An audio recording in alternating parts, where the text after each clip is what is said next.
નમસ્કાર વિદ્યાર્થી મિત્રો, ધોરણ 8 વિષય વિજ્ઞાન પ્રકરણ 5 કોલસો અને પેટ્રોલિયમ, જેનો આજે આપણે છેલ્લો મુદ્દો છે આ ચેપ્ટરનો, પેટ્રોલિયમ. હવે આ પેટ્રોલિયમ એટલે શું, કેવી રીતે બને છે, એની આપણે ચર્ચા કરવાના છે અને એના કેટલાક ઘટકો વિશે આપણે ચર્ચા કરીશું. તો હવે વિદ્યાર્થી મિત્રો, પેટ્રોલિયમ એ શું છે? તો પેટ્રોલ અને ડીઝલને પેટ્રોલિયમ જેવા કુદરતી સંસાધનમાંથી મેળવવામાં આવે છે. હવે આ પેટ્રોલિયમ કેવી રીતે બન્યું? આપણે જે પેટ્રોલ, કેરોસીન, ડીઝલ, કુંજળ તેલ આ બધું જે વાપરીએ છીએ એ બધું જ પેટ્રોલિયમના ઘટકો છે. આ પેટ્રોલિયમ બન્યું કેવી રીતે એની પહેલાં આપણે ચર્ચા કરીશું. સમુદ્રમાં રહેતા કેટલાક સજીવો ના દ્વારા પેટ્રોલિયમ બન્યું છે એવું આપણા વૈજ્ઞાનિકોએ સાબિત કર્યું છે કે સમુદ્રની અંદર રહેતા કેટલાક સજીવો દ્વારા આ પેટ્રોલિયમ બન્યું છે એવું આપણા વૈજ્ઞાનિકોએ નક્કી કરેલું છે. હવે આ જીવો જ્યારે સમુદ્રમાં રહેતા હતા ત્યારે આ જીવો જ્યારે મૃત્યુ પામ્યા ત્યારે તેમના મૃતદેહો જે હતા, મૃતદેહ એટલે મરી ગયેલી જે લાશ હોય એને મૃતદેહ કહેવાય. તો આ તેમના મૃતદેહો સમુદ્રના તળિયે દટાયા અને સમુદ્રના તળિયે બેસી ગયા. પછી એની ઉપર માટી, રેતી અને કાંપના સ્તરો જામતા ગયા અને ઢંકાતા ગયા. લાખો વર્ષ સુધી આ પ્રક્રિયા ચાલી. કેટલા વર્ષ સુધી? લાખો વર્ષ પછી આ પ્રક્રિયા એનું ઓક્સિજનની ગેરહાજરીમાં ધીમું કોવાણ થયું. ઓક્સિજનની ગેરહાજરીમાં ધીમું કોવાણ થયું અને ઉચ્ચ તાપમાન એટલે કે દબાણ વધારે અને તાપમાન પણ વધારે હોવાના કારણે બરાબર છે, મૃત જીવો પેટ્રોલિયમ અને કુદરતી વાયુની અંદર ફેરવાયા. હવે એની મેં એક આકૃતિ દોરી છે જે તમને સમજાવું છું કે આ તમારો ઉપર જમીનનું પડ છે. જમીન એટલે માટીનું પડ છે. આ ભાગ છે જમીન છે અને આ એક પૃથ્વીનું સ્તર છે. હવે આ પૃથ્વીની સ્તરની ઉપર નીચે આ રીતે અલગ અલગ ભાગમાં વિભાજન થયું. અહીંયા ભંડાર એટલે ખડક છે, આ ભાગ એ મેઘમાં એ બધું ભરેલું હોય. અહીંયા પાણી છે, તેલ છે અને અહીંયા વાયુ છે. સૌથી ઉપરના ભાગે વાયુ છે, કેમ વાયુ એ ગેસ સ્વરૂપ છે, હલકો છે. તેલ એ પાણીની ઉપર તરે છે. ક્યારેક તમે પાણીની અંદર તેલ રેડવામાં આવે તો એ તેલ એ શું થાય છે? તો એ પાણીની ઉપર તરે છે. તો અહીંયા આ તેલ એ પાણીની ઉપર તરે છે અને આ વાયુ સૌથી ઉપરના ભાગે છે. આપણે કોનો ઉપયોગ કરવાનો છે? આ તેલ અને આ વાયુ. તેલ એટલે પેટ્રોલિયમ અને આપણે એટલે કે ONGC બસ એ ONGC કંપની આપણા દેશની અંદર તેલ કાઢવા માટે કામ કરે છે. ONGC, oil natural gas commission. Oil natural gas commission આ નામની સંસ્થા આપણા ત્યાં કામ કરે છે. ONGC બરાબર છે, એનું full form oil natural gas commission. હવે આ કંપની દ્વારા અહીંથી પેટ્રોલિયમ વાયુઓને, પેટ્રોલિયમ પદાર્થો બહાર લાવવામાં આવે છે. હવે પેટ્રોલિયમના ગુણધર્મો, તો આ બે જે છે એના ગુણધર્મો છે. ગુણધર્મો, પહેલો ગુણધર્મ છે પેટ્રોલિયમ એ ઘેરું, તૈલી અને ચિકાસ ધરાવતું એક પ્રવાહી છે. બીજો ગુણધર્મ છે અણગમતી વાસ ધરાવે છે. કેવી વાસ ધરાવે છે? અણગમતી. પેટ્રોલની વાસ કે કેરોસીનની વાસ આપણને ગમતી નથી. તો હવે વિદ્યાર્થી મિત્રો, આપણે એક વસ્તુ શીખ્યા કે પેટ્રોલિયમના મદદથી મળતા ઘટકો કયા કયા. પ્રશ્ન ત્રીજો, આ તમારો એક પ્રશ્ન હતો, પેટ્રોલિયમ કેવી રીતે બન્યું. પ્રશ્ન નંબર 1, પેટ્રોલિયમ કેવી રીતે બને છે અને પેટ્રોલિયમ કોને કહેવાય. પ્રશ્ન નંબર 2, પેટ્રોલિયમના ગુણધર્મો જણાવો. પ્રશ્ન નંબર 3, પેટ્રોલિયમના ઘટકો અને તેના ઉપયોગ જણાવો. તો વિદ્યાર્થી મિત્રો, અહીં આપણે પેટ્રોલિયમના ઘટકો અને તેના ઉપયોગ વિશેની વાત કરીએ.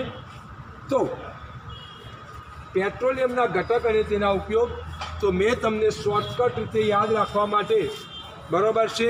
યાદ રાખવા માટેની એક સરળ ટ્રીક આપેલી છે, પે કે ડી બ ડા. પે કે ડી બ ડા. આ પહેલો અક્ષર છે. પે એટલે પેટ્રોલિયમ વાયુઓ, પે એટલે પેટ્રોલ, કે એટલે કેરોસીન, ડી એટલે ડીઝલ, ઉ એટલે ઊંજણ તેલ, બ એટલે બળતણ તેલ અને ડા એટલે ડામર. બસ આ રીતે તમે સરળતાથી એને યાદ રાખી શકો છો. હવે પેટ્રોલિયમ ઘટકો એટલે કે પેટ્રોલિયમ વાયુઓ જે પ્રવાહી સ્વરૂપે હોય છે, જેને આપણે એલપીજીનું પૂરું નામ થાય લિક્વિફાઈડ પેટ્રોલિયમ ગેસ, એલપીજી. આ ફૂલ ફોર્મ તમે લખો, પરીક્ષામાં 1 માર્ક્સમાં પૂછાશે, લિક્વિફાઈડ પેટ્રોલિયમ ગેસ. અને બીજો એક આપણે જાણીએ છીએ સીએનજી. સીએનજી એટલે કે કોમ્પ્રેસ્ડ નેચરલ ગેસ. આ એના ફૂલ ફોર્મ છે. હવે આનો ઉપયોગ શું કરીએ છીએ આપણે? તો તમે જાણો છો કે ઘર અને ઉદ્યોગ માટેનું બળતણ છે. આપણે ઘરની અંદર જે બળતણ વાપરીએ છીએ એ બળતણની અંદર આનો ઉપયોગ કરવામાં આવે છે. હવે પેટ્રોલનો ઉપયોગ શું કરીએ છીએ? તો એ તો જગ જાહેર છે, તમે બધા જ સમજી શકો છો કે ગાડી ચલાવવા માટે, બાઇક ચલાવવા માટે પેટ્રોલનો ઉપયોગ કરીએ છીએ. એટલે કે પેટ્રોલનો ઉપયોગ મોટરમાં બળતણ તરીકે, હવાઈ જહાજની અંદર ડાય ક્લિનિક માટે સોલ્વન્ટ એટલે કે દ્રાવક તરીકે પણ આપણે તેનો ઉપયોગ કરીએ છીએ. કેરોસીન, તો કેરોસીનનો ઉપયોગ બરાબર છે આપણે શેમાં કરીએ છીએ? સ્ટવ, દીવા અને જેટ પ્લેન ચલાવવા માટે આપણે કેરોસીનનો ઉપયોગ કરીએ છીએ. હવે એ પછી આવ્યા ડીઝલ.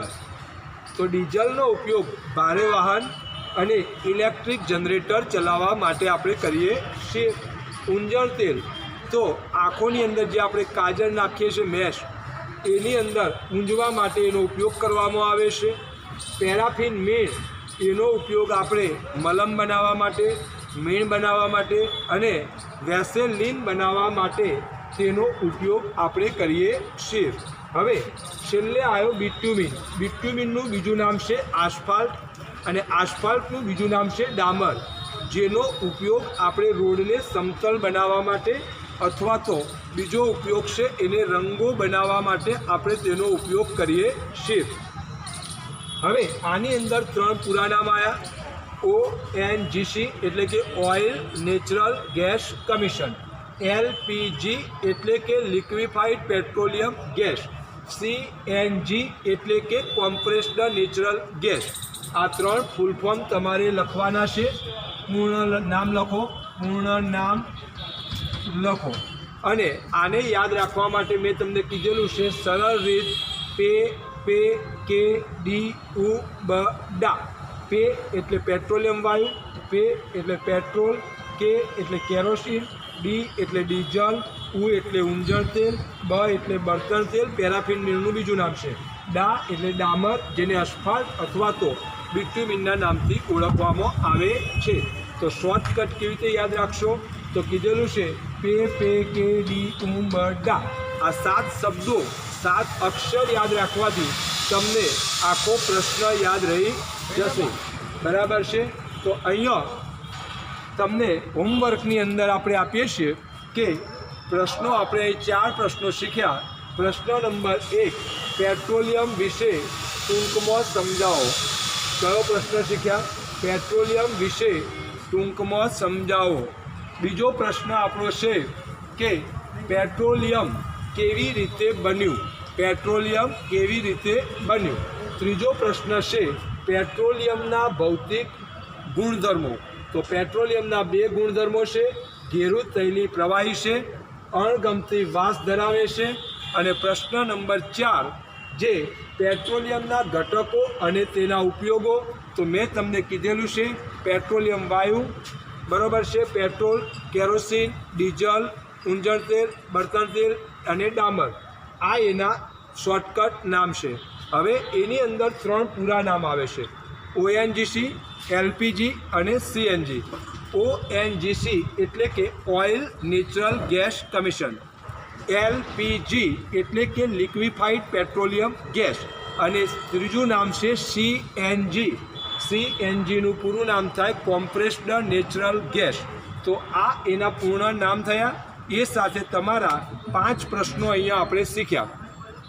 હવે એ પછી અહીંયા તમારું ચેપ્ટર કોલસો અને પેટ્રોલિયમ પૂર્ણ થાય છે. તમારે બોર્ડ ઉપર મેં તમને જે 5 પ્રશ્નો કીધા એ 5 પ્રશ્નોના જવાબ લખવાના છે અને લખી એને તૈયાર કરવાના છે અને હોમવર્ક કરી મારા મોબાઈલ નંબર પર સેન્ડ કરવાનું રહેશે. બરાબર છે? અસ્તુ.